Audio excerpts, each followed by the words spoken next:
The holographic walls flickered to life around 70 cadets seated in curved rows. David Lee adjusted his uniform collar and tried not to look nervous. This was his first major exam at the Galactic Military Academy, and everyone else seemed far more confident than he felt. Professor Rolf clicked his mandibles together, a sound that meant he was ready to begin.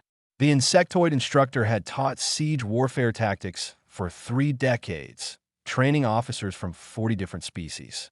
His compound eyes scanned the room with practiced efficiency. "Your final examination begins now," Rolf announced. His voice carried through the chamber without need for amplification. "The scenario is simple. You have 1 planetary rotation to devise a siege strategy for the fortified city displayed before you." The hologram shifted, showing a walled settlement on a barren world. Defensive towers dotted the perimeter. Energy shields shimmered over critical structures. Supply depots were visible in the northern quadrant. It looked like a standard military problem. Around David, cadets immediately began working. Victor, a reptilian student from the Soros Collective, started calculating orbital bombardment trajectories.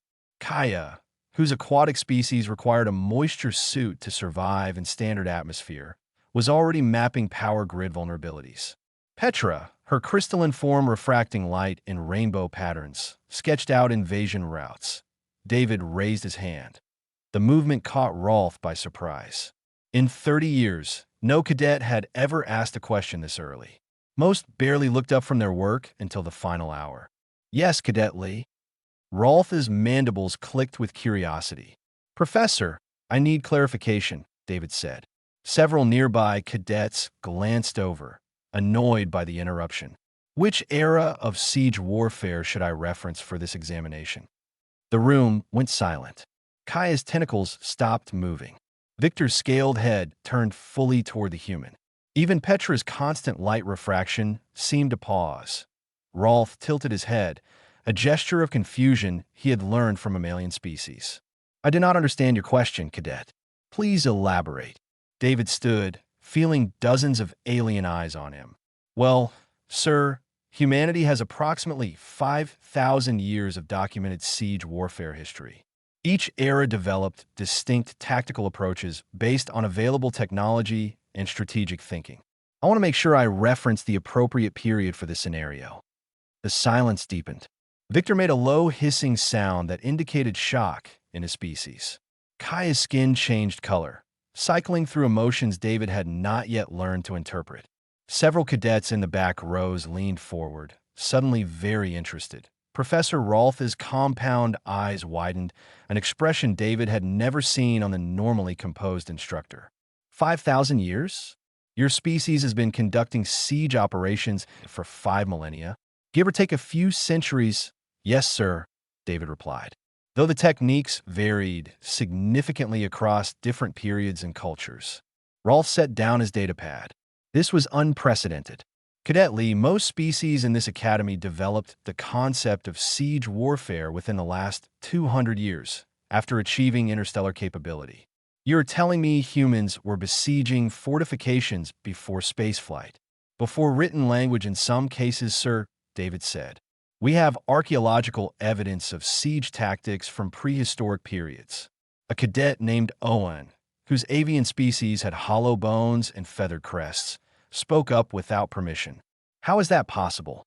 Why would pre-spacefaring civilizations need siege tactics? David looked around the room, realizing everyone had stopped working. They were all staring at him now. Because we all lived on one planet, competing for limited resources. When someone built walls around what you needed to survive, you learned to get past those walls. Or you died. The bluntness of the statement seemed to affect the class. Petra's form dimmed slightly. Kaya's tentacles curled inward, a defensive posture. Could you elaborate on these eras you mentioned? Rolf asked. He had completely abandoned his role as exam proctor. This was too important. David took a breath. Ancient siege warfare used battering rams, siege towers, and starvation tactics. That lasted roughly 3,000 years. Then we developed medieval siege engines like trebuchets and catapults, plus mining and psychological warfare. That was another 1,000 years or so. The gunpowder age brought cannons and complex fortification geometry, lasting about 500 years. The Industrial Revolution introduced railways, telegraphs, and total war concepts. Modern era brought combined arms doctrine, air superiority, and information warfare. Each period built on lessons from the previous one. Victor stood up, his full height impressive even among the diverse species present. Your people spent thousands of years perfecting how to attack fortified positions and defend them, David added. For every successful siege technique, someone developed a counter. Constantinople's walls held for over 1,000 years against countless sieges. We learned from both sides. Rolf clicked his mandibles rapidly, a sign of intense thought processing. He made a decision that went against every regulation in the Academy manual. Cadet Lee, I am extending your examination time. You will have double the standard period. He paused, then looked at the rest of the class. Furthermore, I am authorizing all cadets to observe Cadet Lee's approach if they choose. This is a learning opportunity that supersedes normal examination protocol. Excited murmurs rippled through the chamber. Petra's light refraction intensified with what David had learned was enthusiasm. Kaya's skin settled into a warm orange color, indicating curiosity. David sat back down, pulling up his holographic interface. The fortified city rotated slowly before him. He ignored the fancy weapons systems and orbital platforms that other cadets had immediately gravitated toward. Instead, he started where human siege warfare always began, back when his ancestors had nothing but determination and time. First, David said quietly, though the acoustics carried his voice through the silent chamber, we need to understand their supply situation. A siege is not won by breaking walls. It is won by breaking the will of those behind the walls. He began mapping not the defensive positions, but the roads leading to the city. The water sources, the agricultural zones, the psychological pressure points. Rolf watched his datapad as David's approach populated the instructor's monitoring screen. It was nothing like any siege plan he had ever seen. There were no bombardment calculations, no assault force deployments, no shield frequency analyses, just a patient, methodical study of how to make continuing the fight more painful than surrendering. Victor leaned over to Kaya and whispered, he is not planning to attack the city at all. No, Kaya whispered back, her skin shifting to deep purple with realization. He is planning to starve it, like a predator with prey. David pulled up a comparison screen, showing a historical human siege. The image depicted ancient soldiers building a massive earthen ramp against fortress walls, all done without modern machinery. The siege of Masada, he said to the watching class. 73 CE. The Romans needed to capture a fortress on a plateau, so they built a ramp. It took months. They moved thousands of tons of earth by hand. When the defenders saw the ramp approaching their walls day after day, knowing the end was inevitable, most chose death over capture. The Romans won without firing a shot at the end. He looked up at Professor Rolf. Patience defeats stone, sir. That is what 5,000 years taught us. You do not need to break the walls if you can break everything the walls protect. Rolf's mandibles clicked softly.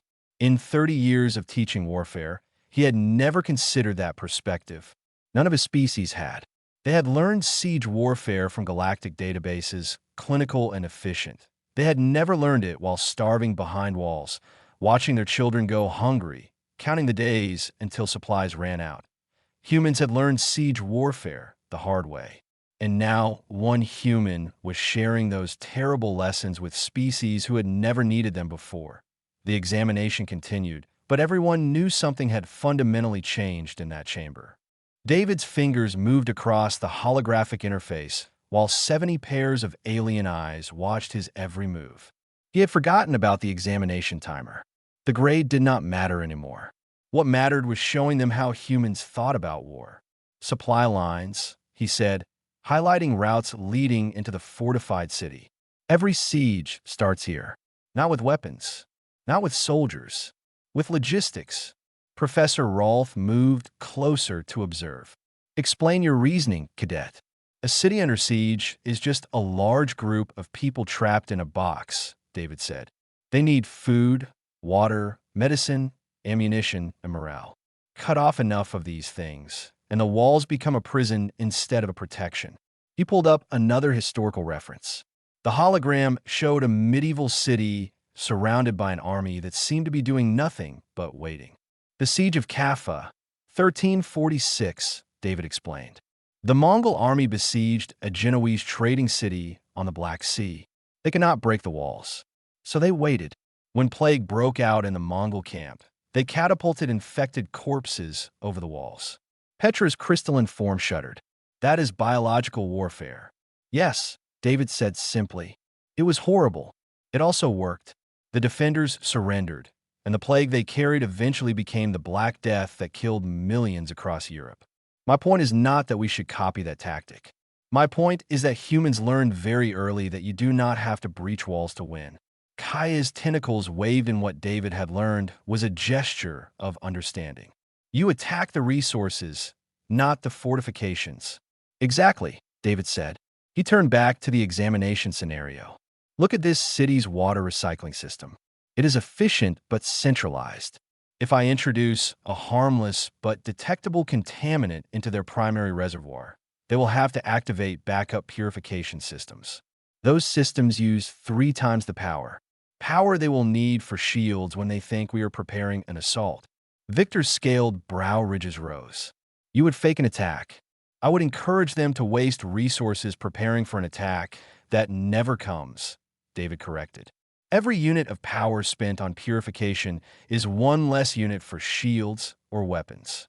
Within 2 weeks, they will face a choice: clean water or full defensive capability. They cannot have both. He pulled up calculation screens showing resource depletion rates.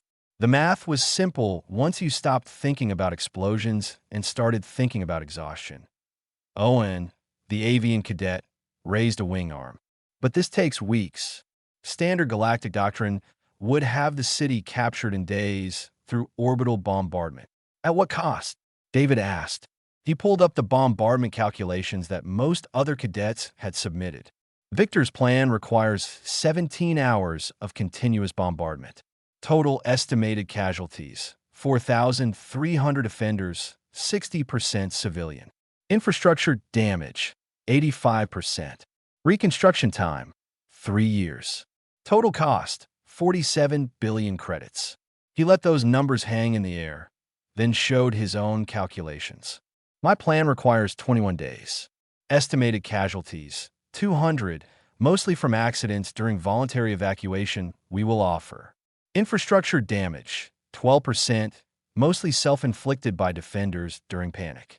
Reconstruction time: for months. Total cost: 8 billion credits. And we can reuse this planet immediately instead of rebuilding it for years. The silence in the chamber was absolute. Rolf's data pad showed comparison after comparison. Every metric favored the human approach except speed. You are willing to wait 3 weeks to save 4,000 lives? Rolf asked quietly. David looked at the insectoid professor. Sir, if we're not willing to wait 3 weeks to save 4,000 lives, why are we fighting at all? Or are we protecting if we destroy it to save it? Petra stood, her form glowing brightly. This is what you meant by learning from eras. Each era taught you to value life more. Not exactly, David said. Each era taught us that wasting life was strategically stupid.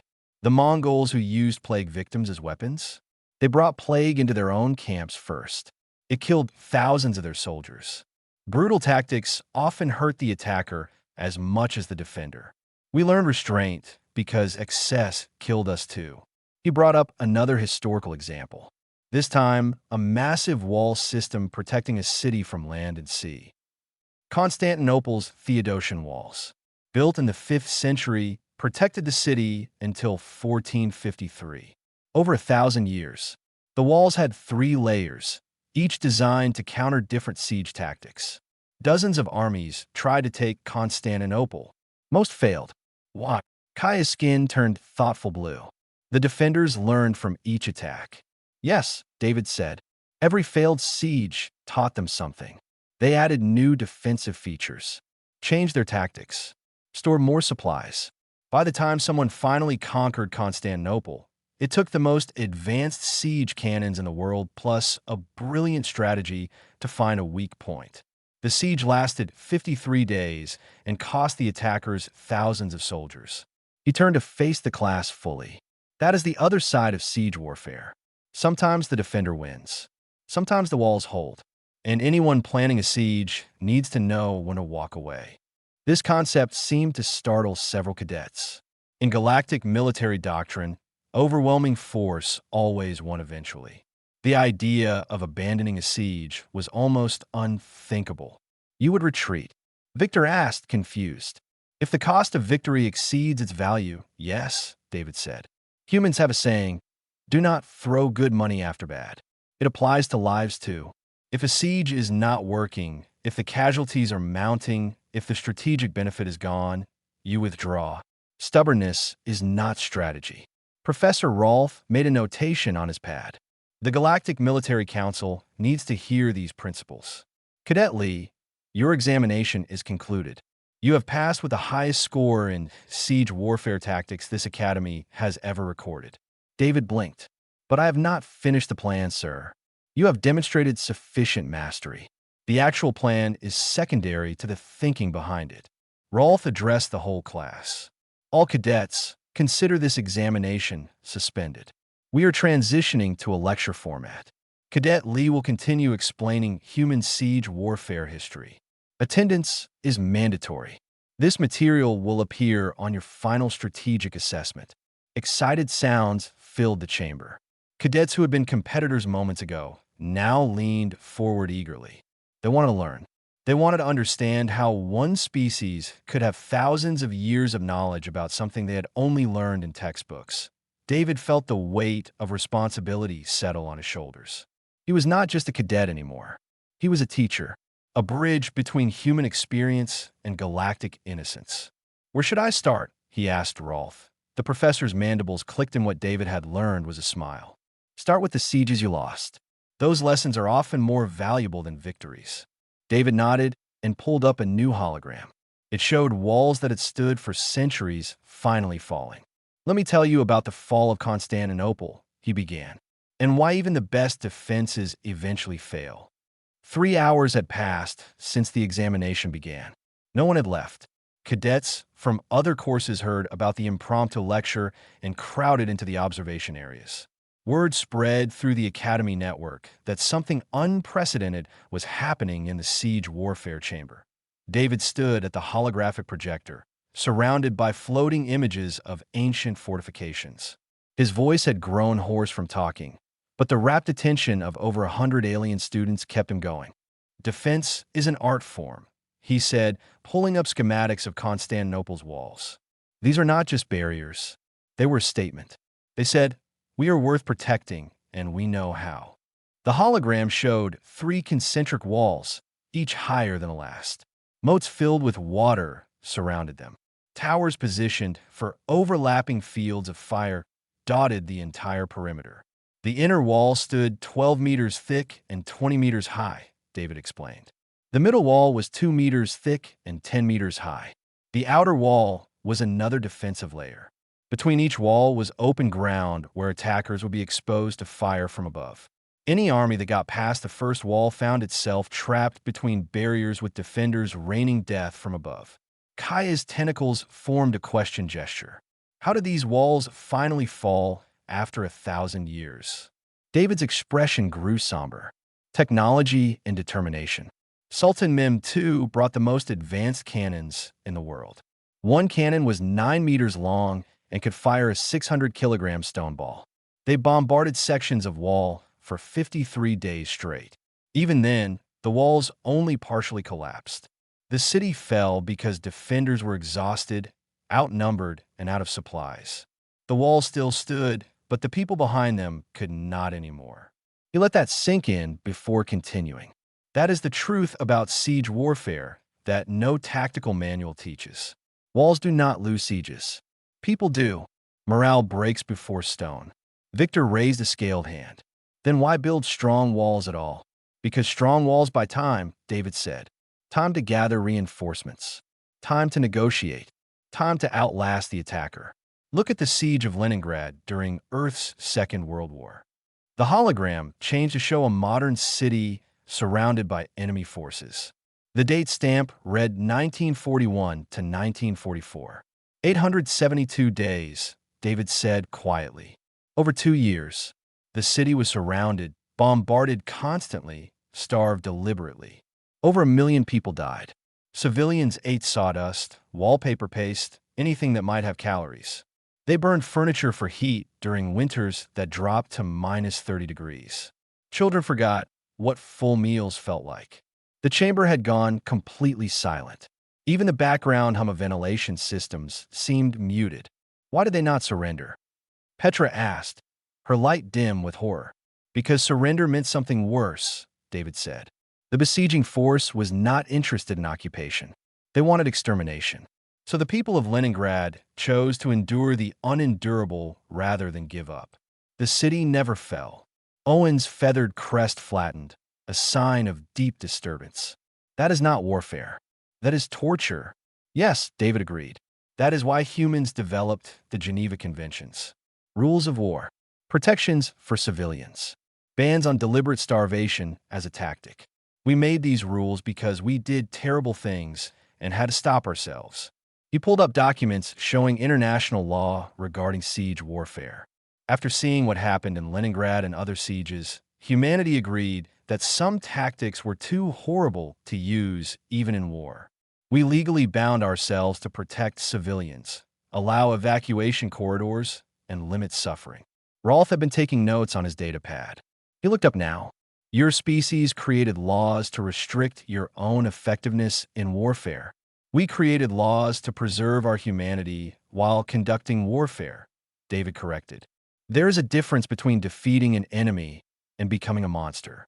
The laws remind us where that line is.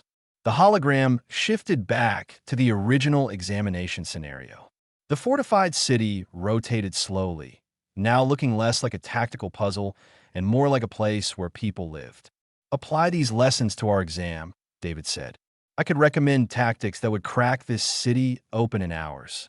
Biological weapons in the water supply. Precision strikes on civilian shelters to break morale. Threatening to execute prisoners to force surrender. All of these would work. He paused, meeting the eyes of various cadets around the room. But they would also make me something I do not want to be. So instead, I recommend tactics that win while keeping my soul intact. Cut their supplies, but offer evacuation for civilians. Apply pressure, but leave room for honorable surrender. Make continuing the fight expensive, but make ending it survivable. Kaya's skin shifted to contemplative green. You are saying effectiveness must be balanced with ethics. I am saying effectiveness without ethics is just brutality with better planning, David said. And brutality usually creates more enemies than it defeats. After Leningrad, the Soviet Union never forgot, never forgave. That siege shaped geopolitics for decades. Cruelty has long-term costs. A new cadet who had just arrived asked a question from the back. What if the defenders will not accept reasonable terms? What if they fight to the death? David pulled up another historical example. The Siege of Masada, 73 CE. Jewish rebels held a fortress against Roman legions. They knew defeat meant slavery or execution. When the Romans finally breached the walls after months of siege, they found the defenders had chosen mass suicide rather than surrender. All 960 people dead by their own hands. The gruesome detail shocked the audience. Several cadets made distress sounds in their native languages.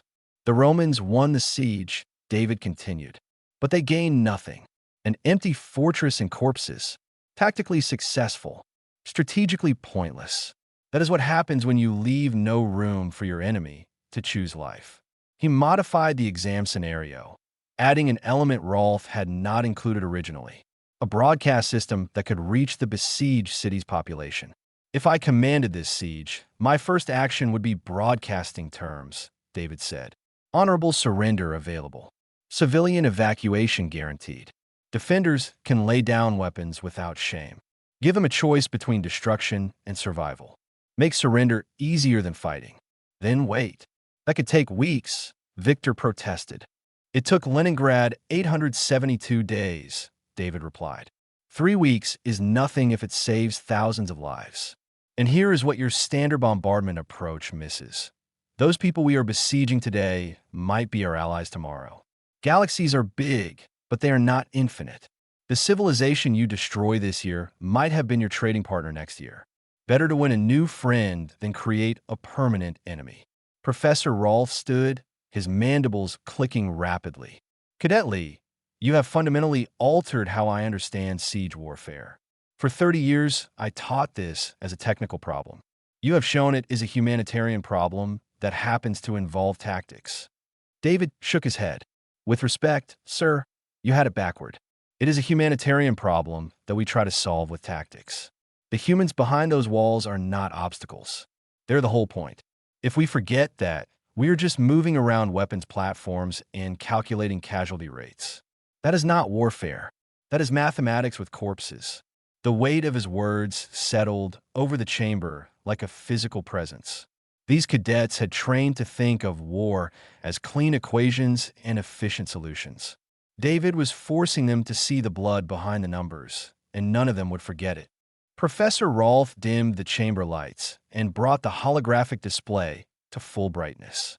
The examination scenario flickered, then transformed. New elements appeared around the fortified city. Cadet Lee, I am modifying the test parameters, Rolf announced. Red markers appeared throughout the city's civilian sector. The defenders are now using 2,000 civilians as human shields, placing them in strategic locations to deter attacks. How does your historical approach address this complication? The chamber went quiet. This was the moment where clean theories met ugly reality. Every cadet leaned forward, waiting to see if human siege warfare wisdom had an answer for deliberate cruelty. David stared at the red markers for a long moment. When he spoke, his voice was heavy. Professor, the honest answer is that sometimes we did not address it well. Sometimes we failed completely. The admission surprised everyone. Cadets expected confidence, not vulnerability. The Mongol invasions of the 13th century, David continued, pulling up historical records. When defenders used human shields, the Mongols sometimes killed the shields anyway to prove they could not be deterred. It was horrific. It worked tactically. It also made the Mongols hated for centuries and guaranteed that every future siege against them would fight to the death rather than surrender. Petra's light dimmed. So brutality created more brutality. Always, David said. That is the cycle human history shows clearly. Every atrocity generates a counter-atrocity. Every war crime creates justification for the next one, until someone breaks the cycle by refusing to participate. He modified the scenario, adding new layers to his siege plan. Modern human military doctrine specifically addresses hostage situations. First principle, never reward the tactic. If defenders learn that human shields stop attacks, they will use human shields forever. Second principle, never validate the tactic. If we kill the shields to get to the defenders, we become what we are fighting against. Owen's crest feathers ruffled with confusion. Those principles contradict each other. You cannot ignore shields or accept them. Correct, David said, which is why the solution is not about the shields at all. It is about removing the defender's ability to benefit from using shields. He pulled up a siege from Earth's late 20th century. The Siege of Sarajevo, 1992 to 1996. A city surrounded, civilians deliberately targeted by snipers and artillery. The besieging forces thought terror would force surrender. Instead, it generated international outrage. Humanitarian corridors were eventually forced through. Aid arrived. The siege failed because the world refused to let civilians be bargaining chips. David applied this thinking to the exam scenario. I would broadcast to the galaxy. Show everyone what the defenders are doing. Document the human shields. Make it a scandal, not a secret. Then offer safe passage for any civilian who wants to leave. Guarantee it with my own forces as escorts. The defenders would never allow evacuations, Victor said. They need the shields. They need the shields to be effective, David corrected. If I publicly offer evacuation and they publicly refuse, they lose moral authority. Other cities watching this siege will see defenders as villains, not heroes. Future recruitment becomes harder. Political support erodes. I turn their tactic into a weapon against them without firing a shot. Kaya's tentacles waved excitedly. You are making the siege about reputation, not just territory. Every siege is about reputation, David said. How you win matters as much as winning. Alexander the Great understood this 2,300 years ago. After the siege of Tyre, he sold 30,000 people into slavery and crucified 2,000 soldiers. He won the siege, but created hatred that lasted generations. Later in his campaign, cities surrendered without fighting because they knew resistance meant annihilation. But his empire collapsed almost immediately after his death because fear is not loyalty. He showed the contrast with a different approach. Compare this to the Siege of Bastogne in 1944. American forces surrounded, outnumbered, winter conditions brutal. Germans offered surrender terms. The American commander replied with one word: nuts. They held out until reinforcements arrived. The siege became legendary not because of tactics, but because of will. 70 years later, people still tell that story. The defenders became heroes. Professor Rolfe was typing notes rapidly. You are teaching that siege warfare is theater as much as combat. All warfare is theater, David said. Clausewitz wrote that war is politics by other means. Sun Tzu wrote that the supreme art of war is to subdue the enemy without fighting. Both understood that perception shapes reality. If you can make the enemy believe resistance is hopeless, you win without bloodshed. If you can make observers believe your cause is just, you gain allies. He returned to the hostage scenario. So here's my complete strategy. Phase 1. Offer civilian evacuation publicly and repeatedly. Phase 2. Document every refusal by defenders. Phase 3. Precision strikes on defender command structure only, avoiding civilians completely. Phase 4. Broadcast footage of our restraint. Phase 5. Open communication channels for individual defenders to surrender with honor. That could take months. A cadet objected. David nodded. Yes, and it saves 2,000 civilian lives, plus however many defenders choose to surrender rather than die for leaders who use human shields. Is your time worth more than their lives? The question hung in the air, unanswered because the answer was obvious. Human history is full of failed sieges, David said quietly. We tried every shortcut, every brutal tactic, every war crime imaginable. Starvation, disease, massacre, enslavement. And you know what we learned? The fastest solution is rarely the best solution. The cruelest tactic is rarely the most effective tactic. And the victory you gain through atrocity is a victory that poisons everything it touches. He pulled up statistics from human conflicts spanning centuries. Cities taken by brutal assault. Average occupation duration before rebellion, 14 months. Cities taken through negotiated surrender. Average occupation duration before rebellion. Never in 43% of cases. When you make people choose between death and surrender, they fight forever. When you make surrender honorable and safe, they choose life. Petra stood, her crystalline form glowing with intensity. You're saying that mercy is not weakness. It is strategic advantage. Mercy is the only sustainable strategy, David said. Because today's enemy might be tomorrow's ally. Today's battlefield might be tomorrow's home. Today's defeated soldiers might be tomorrow's trading partners. Galactic space is vast, but civilizations are eternal if you let them survive. Make friends, not corpses. That is what 5,000 years of siege warfare taught humanity. Professor Rolfe deactivated the scenario. The holographic city faded away, leaving just David standing in the center of the chamber, surrounded by alien students who would never think about warfare the same way again. Examination concluded, Rolfe said formally. Cadet Lee, you will report to the Commandant's office tomorrow morning. The Academy needs to discuss your future role here.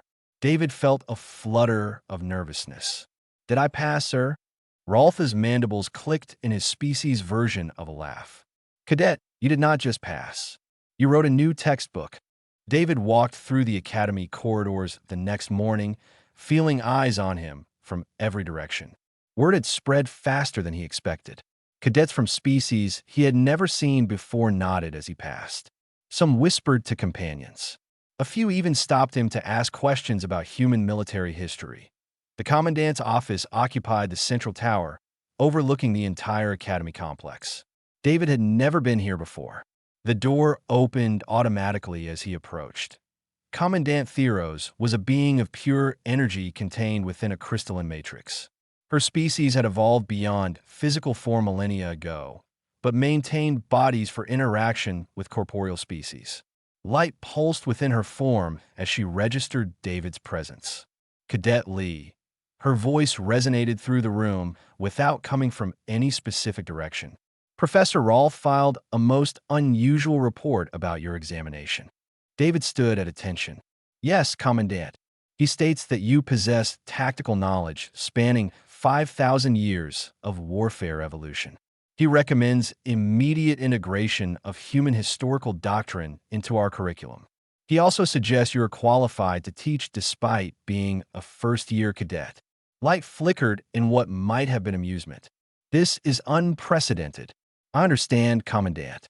I only answered the exam question as thoroughly as I could. You did considerably more than that, Theros said.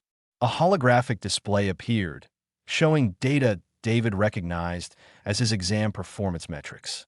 Your siege strategy showed 94% casualty reduction compared to standard doctrine while maintaining tactical effectiveness. Professor Rolf had to verify the calculations 3 times because he could not believe the numbers. David said nothing. What could he say? The math was correct. I need you to understand something about this academy, Theros continued. Her light dimmed slightly. We train the galaxy's military leaders. Officers from 200 species learn warfare here. But we have a problem. She displayed galactic conflict statistics. David saw casualty rates, infrastructure damage assessments, occupation success percentages. All the numbers were disturbingly high. We are very good at destroying things, Theros said. We achieve military objectives with remarkable efficiency. But we are terrible at what comes after. Occupations fail. Rebuilding takes decades. Resentment generates new conflicts. We win battles, but lose peace. David began to understand where this was going. Humans are the only species who developed warfare before developing interstellar travel. Theros continued. Every other civilization in the galaxy learned to fight from each other after we had already spread to the stars. We copied tactics from galactic databases. We had no evolutionary pressure to develop restraint because we started with overwhelming technology. You never had to learn the hard lessons, David said quietly. Exactly. Theros' light pulsed with emphasis. We are children playing with weapons. Dangerous, destructive children. 5 years ago, human military consultants reviewed our doctrine. Their report was a single sentence. You are making every mistake we already made. She pulled up footage of various galactic conflicts. Orbital bombardamentos. Civilian casualties. Cities reduced to rubble. Each scene showed the same pattern. Overwhelming force applied without precision or restraint. The siege of Refuge Station resulted in 800,000 deaths, Theros said, highlighting one particularly devastating conflict. Attackers breached the shields and vented 90% of the habitat to space. They won in 4 hours. The station remains uninhabitable 20 years later. No one benefited. David felt sick looking at the images. After seeing the human consultant's report, I began recruiting human cadets, Theros explained. You are the 7th human to attend this academy. The others are in various specializations. But you are the first to demonstrate such comprehensive historical knowledge in a public examination, which creates an opportunity. The holographic display changed to show a proposed core structure: history of warfare and peaceful resolution. A comprehensive study of human military evolution with emphasis on ethical development and long-term strategic thinking. I want you to develop this course. David's eyes widened. Commandant, I am barely qualified to take courses, much less teach them. You are qualified by experience no other being in this galaxy possesses, Theros countered. You carry 5,000 years of lessons learned in blood. Lessons we desperately need. I am not asking you to be a perfect teacher. I am asking you to share what you know before we make the same mistakes you already survived. She displayed images of young cadets from dozens of species. These students will command fleets. They will make decisions affecting billions of lives. Right now, they're being taught that efficiency equals success. You can teach them that efficiency without wisdom equals catastrophe. David thought about the siege of Leningrad, the fall of Constantinople, the brutality of Mongol invasions, the calculated horror of modern warfare. All those lessons written in graves. If I do this, he said slowly, I need to teach the failures as prominently as the successes. They need to see the concentration camps, the firebombings, the atomic weapons, the genocides. Understanding why we developed rules of war matters as much as the rules themselves. Agreed, Theros said immediately. Sanitized history teaches nothing. Show them the darkness so they understand why we must seek light. And I'm still a cadet. I still need to complete my own education. You will maintain your cadet status and continue your regular courses. Teaching will be an additional duty, appropriately compensated. You will have full access to human historical databases and military archives to prepare lectures. David felt the weight of responsibility settling on his shoulders. This was bigger than passing an exam. This was potentially changing how the entire galaxy thought about warfare. When would I start? He asked. 3 weeks, Theros said. That gives you time to prepare initial lectures. We will start with a single section of 20 cadets, all volunteers.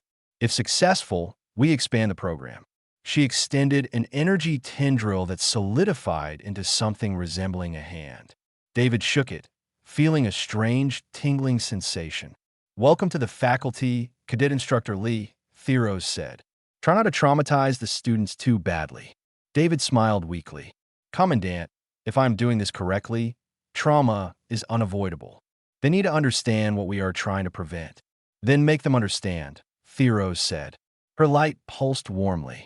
Make them understand so well they spend their careers preventing it. David left the office with his head spinning. In 24 hours, he had gone from nervous exam taker to academy instructor. He thought about all the human military history he would need to organize, all the terrible lessons that needed teaching. That he thought about Leningrad's starving children, Constantinople's falling walls, Hiroshima's atomic shadow, every tragedy humanity had inflicted on itself. And he thought about 70 alien cadets watching him explain those tragedies, learning from mistakes they had never made, developing wisdom they had never needed before. Maybe, just maybe, they could skip the worst parts. Learn from human suffering without repeating it. That was worth teaching. 6 months passed faster than David expected. The small classroom designed for 20 cadets now required a lecture hall accommodating 200. Students from every combat specialization wanted in. Some faculty members attended incognito, sitting in the back rows, learning alongside their students. David stood before the holographic projector on a cold morning, preparing his 20th lecture. The topic made his stomach tight with anxiety. The siege of Sarajevo and modern urban warfare ethics. The auditorium filled quickly. Victor and Kaya sat in their usual front row seats. Petra's crystalline form refracted light from the third row. Owen perched on a specialized seat designed for avian species. Dozens of others filed in, representing species David had barely heard of 6 months ago. Today we discuss what happens when siege warfare meets civilian populations, David began without preamble. The hologram displayed a city surrounded by hostile forces. Sarajevo, 1992 to 1996. 1,425 days. 11,000 deaths, mostly civilian. The longest siege in modern human history. He showed images of a city under constant bombardment. Snipers targeting civilians collecting water. Children playing in streets suddenly torn apart by mortar fire. People sprinting across intersections hoping to avoid being shot. The auditorium was silent except for the occasional distress sound from cadets unprepared for such graphic history. This siege violated every ethical principle we discussed this semester, David said. Deliberate civilian targeting. Starvation as a weapon. Infrastructure destruction. The besieging forces wanted to break the population's will through terror. Did it work? A cadet asked from the back. No, David said. The city held for 4 years. The siege failed, but it created trauma that lasts generations. Children who grew up during the siege are grandparents now, still carrying that fear. That is the legacy of brutal siege warfare. You might not win, but you definitely destroy. He changed the display to show humanitarian corridors and aid deliveries. The international community eventually forced safe passages for supplies. Not enough. Never enough. But it proved that even in the worst sieges, pressure from outside observers could limit atrocities. Victor raised a scaled hand. What stopped the siege finally? Diplomacy backed by threat of force, David said. The besieging army faced economic sanctions, political isolation, and eventual military intervention threats. They gained nothing from continuing. The siege ended not with victory, but with exhaustion on both sides. He pulled up comparison statistics. Contrast Sarajevo with the siege of Bastogne I mentioned months ago. Bastogne lasted 6 days with military forces on both sides. Minimal civilian casualties. Clear military objectives. When reinforcements arrived, the siege ended cleanly. Sarajevo lasted 4 years, targeting civilians, and ended with no clear winner. Which siege was more effective? Bastogne, Petra said immediately. Clear objective, minimal suffering, decisive conclusion. Exactly, David said. But Bastogne was warfare between organized militaries following rules. Sarajevo was warfare where one side abandoned rules entirely. That is the difference ethics makes. A new cadet David did not recognize stood. Are you saying ethics make warfare more effective?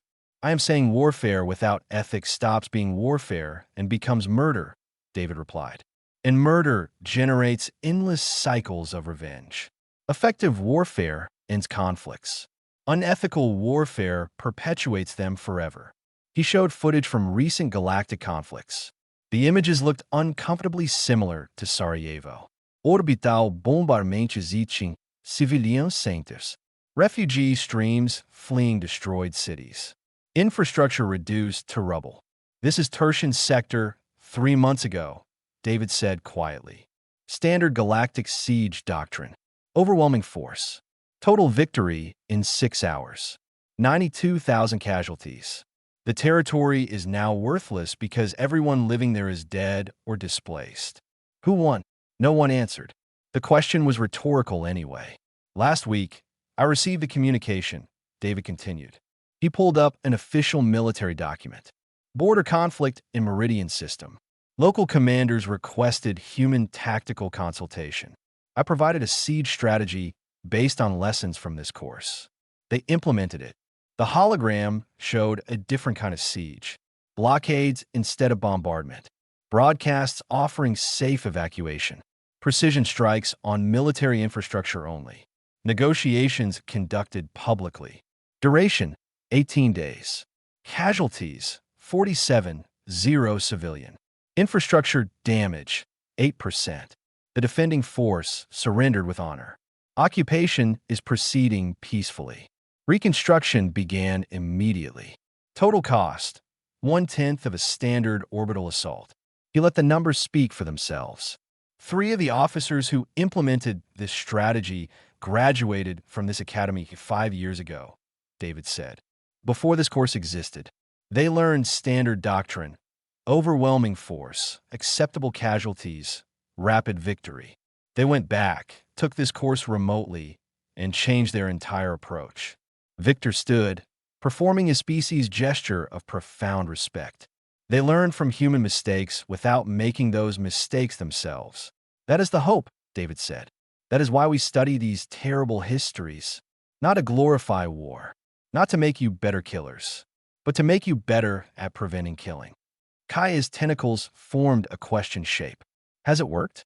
Has teaching human history actually reduced galactic casualties? David pulled up recent military statistics. Conflicts where human-trained officers commanded forces. Average casualty rate down 43% from 5 years ago. Occupation success rate up 67%. Reconstruction time reduced by half. Post-conflict insurgency down 71%. The numbers drew gasps across the auditorium. You are changing galactic warfare by teaching history, Petra said, her light glowing bright with realization. We are changing it, David corrected.